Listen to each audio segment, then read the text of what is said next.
udah pergi ke seluruh penjuru Indonesia. Bahkan menyiapkan beberapa hal yang kalau ditinggal nih aman nih. Kak Desa sempat bilang kalau ya gimana caranya orang sakit tapi harus nyebrang dulu, jalan jalan kaki. jauh.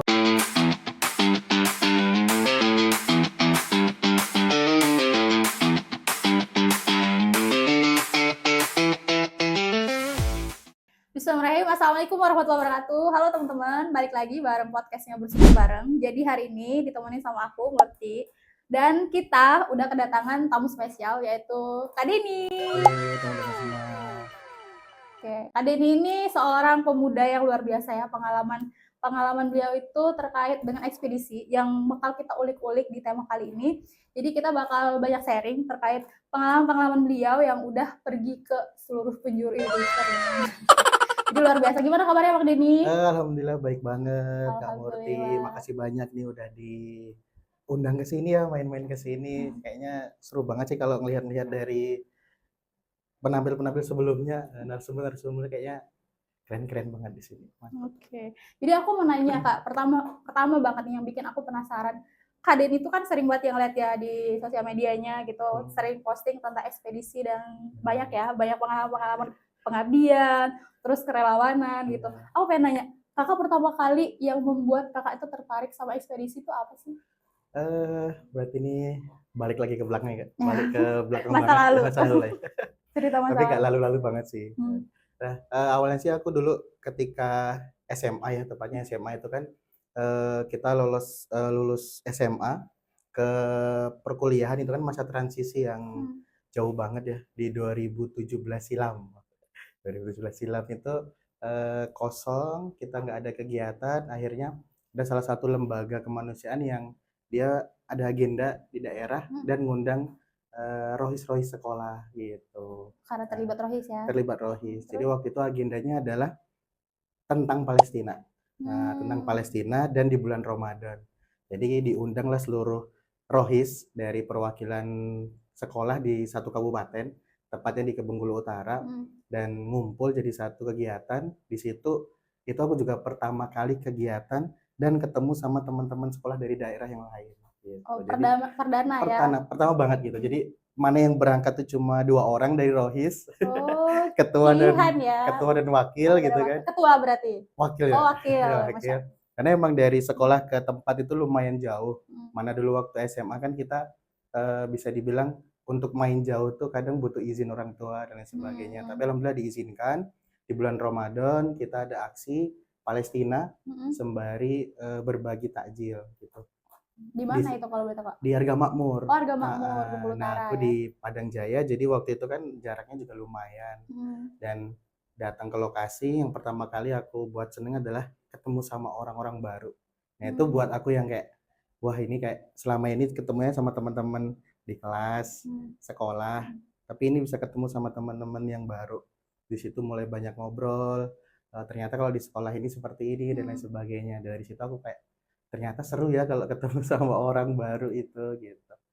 Terus kegiatan, aksi, dan di situ kayak ketika kita berbagi itu kayak ada sesuatu hal yang buat kita kasih ke orang nih, dan ternyata orang itu menerima dengan senyum dan makasih ya. Bermanfaat ya untuk mereka gitu kan. Jadi kayak kita juga yang ngasih itu walaupun bukan dari kita karena kita cuma sebagai perantara gitu ya. Jadi kayak feel-nya tuh oh ternyata sedemikian ya kalau kita tuh membantu orang. Seneng gitu. ya? Seneng gitu. Jadi kayak ada feel yang nggak bisa tergantikan oleh apapun lah gitu. Nggak bisa dijelasin juga gitu ya? Bener banget kayak gitu. Jadi kayak mulai dari situ aku udah pulang. Pokoknya nanti ketika masuk kuliah aku harus cari kegiatan yang serupa gitu atau yang mirip-mirip lah langsung gitu. challenge Iya, diri bener sendiri. banget. Jadi waktu kampus ternyata cari tahu lembaga itu ada juga di Kota Bengkulu gitu.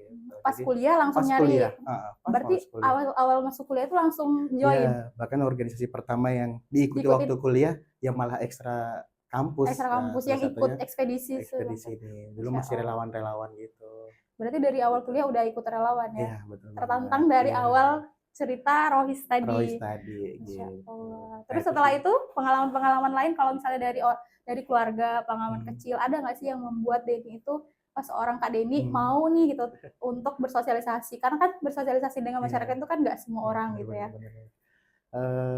Sebenarnya dulu aku orangnya malu banget ya. Malu. Pemalu banget, bahkan kalau main itu harus ditemenin sama Orang tua. ibu, lebih ke ibu karena deketnya sama ibu kan ya. Mau main ke teman si A misalnya, itu harus Bu, kawan ini dong mau main ke situ gitu kan. Tapi lambat laut ternyata karena keadaan juga memaksa untuk pisah dengan orang tua gitu kan. Akhirnya ikut dengan saudara dan orang lain. Karena keadaan tadilah jadi kebiasaan kayak kita bantu orang tua, terus akhirnya ternyata ya pokoknya dari membantu itu lebih ke ada sesuatu hal yang nggak bisa kita bagi ke apa ya, sampein lah gitu. Akhirnya senang aja bisa terjun ke masyarakat, terus dari hal-hal kecil. Dulu kalau waktu pertama kali kuliah itu bahkan kita di relawan cuma 5 orang. Kita cuma bantu-bantu program yang sifatnya baru event-event gitu, kayak berbagi sembako, belanja bareng yatim, belum yang kayak ekspedisi nasional itu enggak, masih. Bahkan ekspedisi nasional yang aku lalui itu baru 2 tahun ke belakang. Oh, 2 tahun ke belakang. Berarti selama ini banyak yang pengalaman-pengalaman relawan ya, Iya, bareng betul sama banget. teman-teman yang Iya. membutuhkan gitu ya. Betul, Berarti betul habit sih. itu ditanam dari karena memang lingkungannya ya. Iya, Jadi karena lingkungannya sudah mendukung, faktor Iya. untuk bersosialisasi dengan banyak orang itu jadinya muncul gitu Betul ya. sekali, kurang lebih seperti itu. Sama aku juga selalu kayak kan aku pisah dari orang tua itu dari kelas 5 SD ya. Kelas 5 SD. Nah, kelas 5 SD dulu jadi orang perantauan Iya, anak rantau. dari Jawa ke Sumatera, dan ternyata di Sumatera itu orang tua tinggal di tempat yang jauh dari sekolah gitu. Kan kalau transmigrasi, transmigrasi itu kan buka hutan baru gitu kan. Bahkan pertama kali datang ke sini tuh kayak sekolah jauh dan lain sebagainya, akhirnya ikut orang supaya bisa lanjut sekolah gitu. Dan selalu yang ditanamkan sama ibu itu adalah yang pertama, setiap nelpon, setiap dulu SMS ya. Masih SMS ya, gitu kalau kan. zaman-zaman Itu sekolah. pun SMS-nya pakai HP saudara karena belum punya Oh HP. iya. Dan selalu yang disampaikan ibu adalah jangan lupa sholat dan jangan lupa berbuat baik sama orang lain. Dua itu, dan itu sampai sekarang. Sampai sekarang masih Selalu ditanamkan. Jadi kayak ya apa yang disampaikan sama ibu aku usahain untuk lakukan gitu. Karena ibu di sana juga ketika buat desa transmigrasi kan, desa itu tuh kayak desa baru, gimana caranya biar desa itu mandiri. Itu butuh syaratnya kayak harus ada posyandunya, harus ada sekolah, harus ada perkumpulan ibu-ibu, harus ada TPA dan lain sebagainya. Dan itu ibu jadi salah satu orang yang terjun di situ bantuin. Membantu ya supaya itu tuh ada di Iya, desa bener itu. banget. Jadi kalau pulang ke rumah tuh siang pasti ibu-ibu ngumpul, ada perkumpulan ibu-ibu. Sorenya gantian anak-anak yang ngaji di rumah. Itu setiap hari ibu lakukan gitu. Faktor genetik berarti ya. Dari ibunya emang udah suka bersosialisasi dan membantu orang. Jadi nurun ke anaknya, guys. Seperti itu. Masya Allah. Ada kekhawatiran nggak sih dari orang tua kalau misalnya Denny nih pergi-pergi ekspedisi, misal ke tempat yang jauh atau mengharuskan ke tempat yang desa terpencil atau yang seperti apa gitu? Ya kalau khawatir itu rasanya seorang orang tua kayaknya pasti ada lah ya. Simpen dikit-dikit gitu ya. Iya, tapi pasti sebelum berangkat aku selalu ngabarin. Ngabarin. Apalagi sekarang tinggal sama adik, jadi selalu ngasih tahu kalau sebelum pergi, bahkan hamin seminggu, hamin 5 hari itu selalu bahkan menyiapkan beberapa hal yang kalau ditinggal nih aman nih gitu. Persiapan tuh dari faktor-faktor terkecil, bahkan sekedar ngisi galon Bun. Adiknya umurnya berapa? Sekarang kelas 2 SMA, tapi kan perempuan. Satu orang aja. Satu orang. Ada dua. Jadi berapa saudara emang? 3. Oh 3. Satu tapi lagi? Yang di sini bersatu aja. Satu. Gitu. Nah jadi kayak kalau ngisi galon kan perempuan ngangkatnya gitu angkat kan galon. ya. Jadi selama seminggu ke depan nih harus diangkatin dulu galonnya. Jadi harus, kalau biasanya ngisi cuma 1-2, ini kebetulan di rumah ada 5 galon, jadi diisi 5 galonnya aja. Dari hal-hal kecil kayak gitu harus disiapin, kan kayak terus ngabarin orang tua dan lain sebagainya, dan itu ya dilakuin gitu. Dan alhamdulillahnya selalu dapat izin. Cuma di part kalau boleh ceritain juga, cerita dong. Harus cerita dong. Di ekspedisi terakhir yang mungkin agak apa ya, bisa dibilang bergejolak juga sih. Karena kita itu saya di ekspedisi terakhir kondisinya belum selesai dalam studi, tinggal menunggu jadwal sidang gitu. Jadi tinggal menunggu, tapi jadwal ekspedisinya udah ada nih gitu kan. Kebetulan jadi fasilitator gitu kan. Nah, di mana teman-teman yang lain yang dulunya membersamai fasilitator tuh nggak bisa berangkat karena udah kerja dan lain sebagainya. Nelpon ke orang tua, akhirnya ya itulah pertama kali ibu tuh bilang kalau bisa selesaikan dulu gitu. Yang selama ini ya yang silahkan lagi gitu kan, diproses dari dulu gitu ya. gitu kan. Tapi ternyata seiring berjalannya waktu, gimana caranya tetap bisa berangkat ya, apakah entah jadwalnya dimajui dan lain sebagainya. Akhirnya disampaikanlah ke dosen kalau ada kegiatan-kegiatan dan lain sebagainya. Dan ternyata ya alhamdulillah ya atas izin Allah juga silahkan berangkat kata dosennya. Nanti kebetulan PA itu kepala jurusan. Jadi kayak silahkan berangkat, nanti pengujinya itu urusan saya yang konfirmasi, nanti kita ujiannya online saja. Online, Masya Jadi Allah. waktu itu apa namanya, sidang online di tempat pengabdian. Jadi sambil ya, itu gimana tuh sidang sambil pengabdian, apakah fokusnya akan terbagi atau gimana? Kan sebagai fasilitator ya di sana. Itu lumayan juga sih untuk mempersiapkannya di sebelum berangkat udah kita siapin dulu berkas-berkas dan lain sebagainya. PPT dan ya semacamnya PPT gitu dan ya. sebagainya udah disiapin. Cuma emang yang kendala itu adalah sinyal. Karena tempatnya desa terpencil. Iya, nggak ada sinyal. Jadi waktu itu turun dulu ke bawah dan numpang di kantor desa. Masya Allah. Karena di kantor desa ada wifi gitu kan. Jadi ngomong sama kepala desanya, Pak, saya izin, disilahkan gitu. Malah disiapin ruangan satu. Kayaknya ruangan kepala desa aja gitu kayaknya. Silahkan di sini. Saya izin 1 jam aja, Pak. Oh iya nggak apa-apa katanya. Jadi itulah bisa ujian online di tempat pengabdian. Insya Allah. Itu boleh dijelasin nggak, ceritain atau gimana gitu kondisi tempat pengabdian terakhir yang kemarin dijalanin? Kondisinya gimana di sana gitu? Ya aku lupa sebenarnya itu 2 terakhir sih Kak. Jadi 2 terakhir yang di bulan Juli sidangnya. Kalau terakhir baru Desember kemarin. Kalau yang Desember? Yang Desember kemarin kita nggak jauh sebenarnya di Seluma. Di Seluma. Di itu kondisinya gimana di sana? Tapi perjalanan ke sananya lumayan jauh dan sulit dijangkau transportasi lah. Jadi kita di situ tepatnya itu di Desa Sinar Pagi. Sinar Pagi daerah 3T. Dari sini ke desa terakhir bisa dijangkau mobil. Tapi dari desa terakhir menuju Desa Sinar Paginya lokasinya itu menggunakan mobil khusus kayak mobil serada gitu, yang gede yang ada boxnya yang dia tuh kuat lah untuk ngelewatin bukit-bukit gitu. Jalannya tanah, koral, berbatuan. Itu berapa jam naik mobil itu? Itu sampai ke desanya 2 jam. 2 jam. Dan ternyata ada jembatan putus. Terus nggak bisa lewat mobilnya? Nggak bisa lewat mobilnya. Akhirnya mau nggak mau volunteer semuanya jalan kaki. Dan yang buat nyebrang. Dan yang buat kayak kita sampai itu warga desa udah nunggu di seberang jembatan pakai motornya gitu. Itu benar-benar kayak itu nggak direncanain ya tanpa ternyata Pak Kadesnya udah ngabarin ke warga gitu.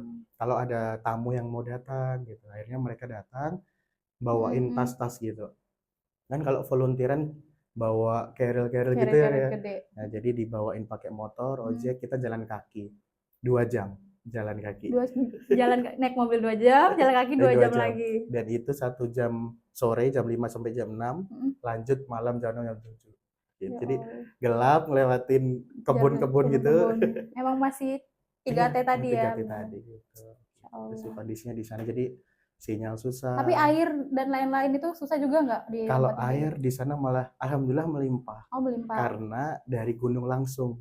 Jadi dari warga itu mereka buat bambu yang dibelah, dialirkan dari sungai ke kamar mandi mereka masing-masing. Jadi air itu nggak berhenti. Itu ada berapa rumah dan berapa kepala keluarga biasanya di desanya? Totalnya di sana itu ada 200 kakak ya. Tapi tidak semua rumah terisi. Gitu. Banyak rumah yang kosong juga. Gitu. Karena ada yang udah mungkin kalau kata kepala desanya itu nggak betah, susah keluar. Nggak ada tempat main gitu ya.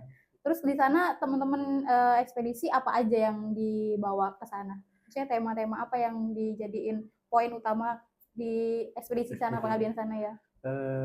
Kalau kegiatannya sih kita biasa dibagi divisi. Per divisi. Ada pendidikan, Nah, kalau pendidikan ini memang kita bergerak ya di sekolah, di TPA, Ada sekolahnya di ada sana berarti? sekolah, ada satu sekolah SD aja. Terus ada ekonomi lingkungan. Ekonomi Jadi lingkungan. ekonomi apa ini yang bisa Berdayakan masyarakat berdayakan. sana ya. Kebetulan di sana ada kopi, dan Oh. juga sebenarnya udah dapat bantuan mesin dan lain sebagainya. Bahkan mereka udah bisa mengolah kopi sampai barang jadi gitu, gitu. Bisa Bikin produk oleh-oleh gitu ya. produk kopi gitu. Terus ada kesehatan. Kesehatan ini tentunya, nah ini kesehatan ini kemarin yang jadi hal penting juga karena bidan itu nggak masuk sampai desa itu. Oh, jadi kalau puskesmas dan lain itu Nggak nggak ada. ada? Kalau Ada mereka sakit? posyandunya. Posyandu. Tapi dokter itu nggak mau masuk sampai desa itu kabarnya. Oh, mereka harus nyebrang dulu Harus kalau sakit? nyebrang. Nah, itu makanya yang paling dikeluhkan sama kadesnya. Kadesnya itu sempat bilang kalau ya gimana caranya orang sakit tapi harus nyebrang dulu, jalan jalan kaki dan jauh tadi ya. sebagainya gitu, karena dokter nggak sampai di desa itu gitu. Akhirnya alhamdulillahnya juga kita kemarin ada dokter yang ikut. Jadi kayak kades dan warga tuh berbondong-bondong banyak banget, bahkan pemeriksaan kesehatan gratis, cek golongan darah gratis dan sebagainya. Sama yang terakhir media. Media tentu meliput kegiatan, sama kita buatkan Instagram baru khusus desa, supaya nanti kopi-kopi yang hasil olahan itu bisa dijual lewat media sosial itu gitu sih. ya. Jadi mereka udah bisa mandiri ya Iya, setelah betul ditinggal. banget. Kemarin berapa bulan di sana? Kalau bulan tuh enggak berapa minggu gitu? Kita tempatnya 1 minggu aja. 1 minggu aja. Tapi 1 minggu udah banyak berarti ya yang dikerjain di sana. Ya, Padat berarti. padat Full. karena memang sengaja dipadatkan. Karena kalau ngomongin pengabdian, 1 minggu itu rasanya kurang banget ya, Kak. Bahkan kalau mau ditanya perubahan apa yang bisa dilakukan dalam waktu 1 minggu itu kan, Iya, takutnya kita kayaknya mikirnya apa ya gitu. nggak ada dan lain sebagainya. Makanya ya gimana caranya, makanya kita buat program yang kalau bisa kita tinggal pulang nanti tapi tetap berkelanjutan. Makanya kita kolaborasi sama warga desa, sama pemerintah setempat dan lain sebagainya, supaya ketika kita pulang programnya tetap jalan. Itu follow up dari kalian ini kayak gimana? Kita masih terkoneksi sama kadesnya, dan setiap divisi tadi tuh di warganya punya PJ-nya masing-masing gitu. Jadi ekonomi lingkungan sama siapa nih? Sama siapa ada PJ-nya sama gitu. siapa gitu. Jadi tinggal hubungin lagi. Mereka juga bisa nanya kan kalau misalnya banget. kebingungan. Iya. Bahkan itu ya sampai sekarang masih terhubung. Pernah gitu. balik lagi ke sana atau datang lagi silaturahmi ke sana? Udah pernah belum? Kalau lokasinya langsung belum. Berarti karena masih baru-baru ya, terakhir Desember kemarin. Gitu. Kalau untuk secara hubungi telepon, seperti kayak kemarin Lebaran. Zoom gitu-gitu ya. Itu kemarin kadesnya video call, terus ada Pak Imam kan kebetulan kita kegiatan juga berbasis masjid juga. Jadi setiap habis Isya itu kegiatannya di masjid. Ada Terus kajian. ada kajiannya, habis subuh juga di masjid. Jadi mengawali dan menutup kegiatan di masjid kan, dekat sama Pak Imam. Akhirnya Pak Imam kemarin video call juga. Gimana kabarnya? Berarti pasti disayang sama warga sana ya. Masya Allah. Kalau tantangan terbesar itu kan terakhir kegiatan yang dijalani sama Kak Deni kan masih baru-baru banget ya. Kalau tantangan terbesar yang selama dijalani ya, selama ekspedisi yang pernah dijalani, itu tuh tantangan terbesarnya apa menurut Kak Deni? Tantangan terbesar itu sebenarnya bukan hal-hal yang teknis, tapi lebih kayak membangun kepercayaan. Jadi kepercayaan dengan masyarakat? Karena masyarakat itu kan pasti punya budaya yang turun-temurun, terus punya keseharian yang udah mereka lakukan bertahun-tahun. Kita datang bukan siapa-siapa gitu kan, membawa kultur baru gitu ya. Kultur baru, tiba-tiba buat program dan sebagainya. Nah itu tantangan yang besarnya di situ. Makanya sebagai fasilitator itu kayak kan ada survei. Nah itu di situ kita mulai bangun komunikasi. Kita temui seluruh stakeholder. Biasanya kalau di ekspedisi yang 1 kedua itu nggak cuma ada kayak RT atau Kades, tapi ada kepala adat. Kalau di desa-desa gitu ya. Jadi kita temuin semua, kita bangun komunikasi, kita sampaikan maksud dan tujuan. Terus waktu kegiatan juga kita sampaikan di sini itu kayak contohnya di waktu ekspedisi yang kedua di Padang, itu ada ikan terlarang misalnya di desa itu. Jadi nggak boleh ditangkap. Kita sampaikan ke volunteer ini nanti ke sini kalian jangan sampai nangkap ikan itu gitu. Nah itu aturan-aturan dari desa kita sampaikan ke volunteer. Volunteer. Itu Jadi sih, harus dikomunikasikan ya. betul banget. Kalau penolakan kayak gitu dari masyarakat desa atau ketua adat itu ada Ya, nggak?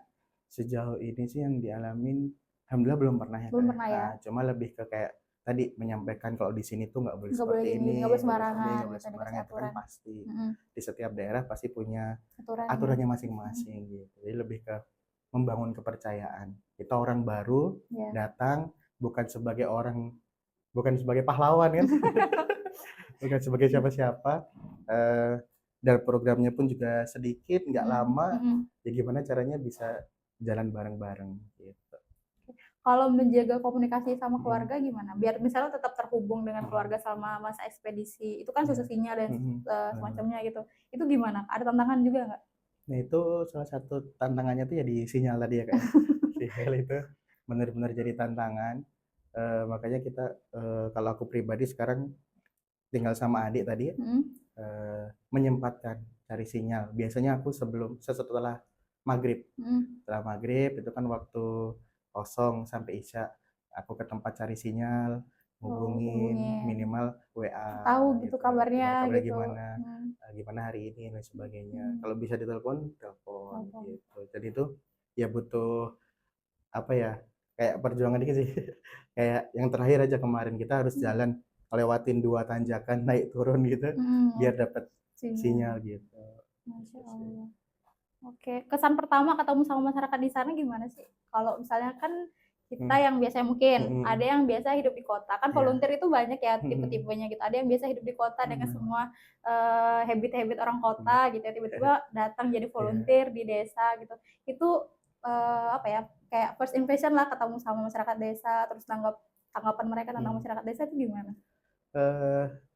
Beda-beda. Oh beda-beda, ya pasti Ya beda-beda kalau sih. malam beda-beda ya Ya, kak. terus? Ada yang jadi kita setiap malam itu kita ada sharing apa aja sih yang udah ditemuin di hari ini, apa aja yang udah dilakuin hari ini, dan itu mereka pada menyampaikan kalau ada yang kaget karena mungkin jadi kita itu sistem pengabdiannya benar-benar melebur ke masyarakat. Tinggalnya kita bagi tim. Misal 4 orang cowok di rumah A, di empat rumah. empat orang cewek di rumah ibu ini dan lain sebagainya. Jadi kayak benar-benar kita melebur ke masyarakat. Bahkan kami pun juga menyampaikan, Bu, kami ini bukan tamu yang harus dilayani dan lain sebagainya. Jadikan kami layaknya anak aja. Jadi ibu makan apa, kami juga makan itu gitu. Ibu masak apa, kami bantu masak. Bapak kerja apa, kami bantu kerja gitu. Jadi nggak harus disiapin, kan takutnya seperti itu ya. Gitu. Tapi tetap kita bawa bahan makanan juga untuk ke situ. Nah itu ada yang kaget ya, mungkin selama di kota makanannya ini susah menyesuaikan ya. makanannya seperti itu. Ada yang tidurnya mungkin di kasur gitu kan. Jadi tidur biasa di Iya, tempat yang mungkin lesehan lesehan. gitu. Bahkan kan ada rumah yang kamarnya nggak cukup, akhirnya bentang karpet di ruang Karpet di tengah ruang kayak tengah. susun sarden. Iya benar-benar. Ada yang nyampein itu. Tapi seiring berjalannya waktu mereka juga terbiasa dan mereka ya ikut aja gitu, Menerima gitu ya. menerima Bisa menerima gitu. kebudayaan masyarakat Betul lokal juga banget. gitu ya. Oke, selama ekspedisi nih, budaya apa yang Dedi dapat dari masyarakat yang berkesan banget sampai sekarang? Tiap daerah lagi-lagi beda-beda ya kayak. Iya. Kayak di Enggano itu mereka punya suku adatnya masing-masing. Bahkan ada 6 suku di pulau itu. Satu pulau itu bisa 6 suku. 6 suku. Terus di Padang kemarin di Kampung Sarugo di situ kental banget terkait budaya Minangkabaunya dan juga keislamannya. Itu kemarin ya kalau mencari tempat yang, dan juga di situ nasionalismenya tinggi banget karena ada gedung PDRI. Gedung PDRI. Ya, jadi dulu cerita dikit. Boleh dong. ada masa apa ya namanya, pemberontakan dari Belanda datang lagi gitu kan. Ada pemerintah darurat Republik Indonesia. Nah itu tepatnya ada di Sarugo itu. Bahkan warga di sana menghibahkan lahannya untuk membuat monumen atau membuat museum. Jadi hibah dari warga. Dari warga gitu, membuat museum di sana. Jadi kayak nasionalismenya dapat, Minangkabaunya dapat, keislamannya dapat gitu. Jadi kita di sana kemarin banyak belajar tentang Itu sih. Kebudayaan di Gitu. sana, gotong royong masyarakat itu Iya, masih ini ya. iya, Kalau betul masyarakat banget. adat itu berarti gotong royongnya Gotong gitu ya, royongnya masih sangat kental kental banget gitu. gitu. Di contohnya Mhm, di Desember kemarin aku juga kebetulan dapat mhm, kegiatan di Sriharjo, Bantul. mhm. Nah, itu mereka lagi masa tanam padi, Tanam padi. tanam padi. Jadi Mhm. nanam padi itu di sana nggak ada kayak nyuruh orang dan membayar enggak. Oh jadi gotong Gotong royong. royong. Hari ini semua warga bantu menyelesaikan tanam padi Oh di Ibu A. jadwal. Besok semua warga bantu tanam padi di Ibu B gitu. Ibu B. Udah gitu Oh, seterusnya sampai panen. Jadi nggak ada yang kayak keren. ngupah orang, gaji orang itu enggak. Panen pun sama, Sama aja saling gitu, bantu. bergiliran gitu ya. Jadi emang Oh, sistem gotong royongnya luar luar biasa biasa banget. ya. Maksudnya siapa sih kalau zaman sekarang siapa sih Iya yang mau gitu gitu? kan. Lah gua gitu punya Iya, gua ada sendiri bener ada bener gitu ya. banget. Keren ya, Masya Gitu. Allah. Berarti emang pelajaran setelah ekspedisi itu sangat Banyak banget. melokalisasi gitu Iya. ya.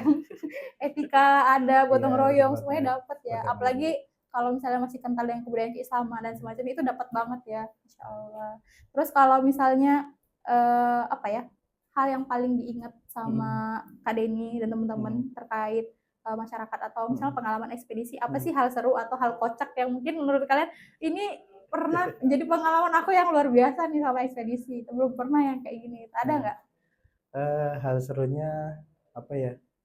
Ya, banyak ya, Kak. Mhm. Seru kayak kita di hari terakhir itu biasanya eh, tanpa ada program pekerja, tapi emang benar-benar family time. Hmm. Jadi kayak semua volunteer silahkan mengikuti kegiatan bapak ibu asuhnya masing-masing Oh, ada dari Bapak Ibu asuh. rumah gitu. Mhm. Jadi kita dan wajib membuat video gitu. Jadi Oh, mereka di rumah tuh ada yang bantu ibu masak, day in my life gitu ya. iya dia malam termasuk gitu. Ada yang ke Nggak kebun kebun. sampai mereka nanam padi, ada yang karena nanam padi niatnya mau bantuin tapi malah namanya orang nggak pernah nanam padi ya, Mhm. Malah mereka merepotkan. main lumpur gitu, Main numpuk. perang bantal Walah, gitu gitu. lucu ya. Terus ada juga yang eh, buat kan ada satu rumah yang buat keripik, jadi ikut Oh, bantu ikut bantu bikin keripik keripik. dan sebagainya. Masya Banyak Allah. banget lah dan itu dibuat video, ditampilin di closing kegiatan. Nah itu Seru-seruan. ketawa, so itu ada ibu, ada bapak Nontonnya gitu. bareng sama warga. Sama warga gitu. Kita kumpulin warga di satu tempat, nonton bareng Nonton gitu. bareng. Kayak Tiap-tiap KKN rumah. ya berarti. Bener-bener. Kayak KKN KKN. versi singkat Versi ya. iya, versi Singkat singkat lagi gitu. gitu. Masya Allah. Ada nggak cara pandang yang mungkin dari masyarakat sana yang membuat cara pandang Denny ikut berubah? Hmm. Ada nggak? Kalau ngomongin cara pandang, Atau kebiasaan masyarakat di sana? kebiasaan ya. Iya gitu. Nah, kalau kebiasaan sih, aku notice-nya di bagian mereka menjalani kehidupan itu dengan sederhana Hmm. dan rasa syukur yang tinggi. Itu poin itu yang kayak membuat aku kita hidup di sini dan di sana itu beda, tapi kok di sana bisa lebih enjoy Enjoy. menikmati Enjoy. hidup gitu kan. Di sini kita lebih banyak ngeluhnya. Nah, Hmm. di situ yang kayak mereka tadi tidurnya mungkin sederhana, makanannya sederhana, tapi menikmati hidup itu dengan bahkan di waktu di Enggano aku tinggal sama Pak Imam yang rumahnya pun juga sederhana, istrinya jualan keripik dan keseharian ibu itu yang dia lakukan mau masak, mau nyapu, mau bersih-bersih dan lain sebagainya, ibu itu selalu membarengkan dengan sholawat. Masya Jadi kayak Allah. masuk ke rumahnya itu kayak langsung adem Adem aja gitu. aja Karena gitu. terbiasa Iya, ya. Orang jadi rumahnya terbiasa bersolawat. jadi sambil masak keripik sambil di Masya sana kan di Allah. Enggano terkenal pisang ya. Nah, Mm-mm. pisangnya diolah jadi keripik. Mm-mm. Nah, ibu itu Pak Imam yang ngambil pisangnya di Pisangnya kebun, istrinya yang mengelola. diolah jadi sambil goreng, sambil Sholawat. sholawat, sambil masukkan ke bungkus Masya terus sholawat. Jadi Allah. kayak sederhana tapi dilapisi dengan rasa syukur yang luar Luar biasa. biasa. Itu sih. Masya Allah ya. Yang mungkin zaman sekarang ini sedikit yang melakukan, apalagi kalau di kota-kota itu hidupnya udah sangat pas gitu ya. Biasanya ada lagi yang slow living. Orang-orang semuanya pada pengen cepet sukses, cepet dapat duit gitu ya. Itu sangat cocok ya berarti ikut ekspedisi. Berarti recommended ikut-ikut ekspedisi. Recommended banget. Ada rencana ekspedisi terbaru atau dalam waktu terdekat ini ada lagi nggak? baru semalam kita Oh, coming soon. coming soon. Iya, Nah, berarti itu kemana gitu. rencananya? Karena masih coming Oh, soon, jadi belum jadi boleh belum dikasih boleh tahu. dikasih tahu. Oke, Masya Allah. Oke, Iya. jadi Kak Denny sekarang alhamdulillah berarti udah lulus sudah ya? Alhamdulillah, Alhamdulillah. sudah. Gitu. Kemarin tantangan selama ngurusin bukan cuma Hmm. ekspedisi ya, kan kemarin banyak jadi relawan juga gitu Iya. ya. Itu pembagian waktunya gimana Kak, kuliah sama Hmm. jadi relawan? Ya kalau bagi waktu pasti orang punya cara masing-masing ya, kayak Manajemen waktu manajemen masing-masing masing. ya. Ya, tapi kalau yang coba aku lakuin Hmm. adalah menyusun apa nih yang mau kita lakuin di hari besok, Plan. di Oh, malam harinya. Gitu. ngeplan dulu Ngeplan gitu dulu. ya. Aku orang yang harus ditulis. Oh, terstruktur. Jadi Masya kalau nggak Allah. ditulis di buku, buat note di HP gitu. Jadi aku Oh. buat jadi sehari besok mau ngapain, ini jam segini harus Mm-mm. nanti malam dicek lagi ternyata kelewat. Oh, ada Kayak yang gitu. kelewat-kelewat Nah, gitu ya. lebih gitu sih. Jadi ya semoga dengan itu kan tadi karena aku orangnya harus tertulis dan terlihat gitu kan. Kalau nggak gitu lupa. Lupa. Manusiawi. Iya. Saya lupa manusiawi. Oke, ada yang mau disampaikan nggak buat teman-teman di luar sana atau mahasiswa yang akan mungkin atau mungkin punya struggle ya, mungkin untuk bisa ikut ekspedisi itu masih punya ketakutan atau belum punya gambaran, oke kalau ekspedisi nanti apa ya, gampangnya kayak gimana ya gitu kan, banyak orang yang mungkin belum terbiasa ya dengan lingkungan ekspedisi. Ada yang mau Kak Denny coba sampaikan nggak buat mereka?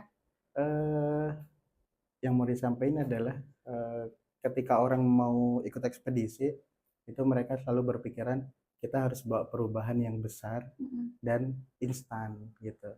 Ternyata enggak. Dari ekspedisi-ekspedisi yang aku lakuin itu banyak hal yang kayak ternyata masyarakat itu butuh kehadiran kita.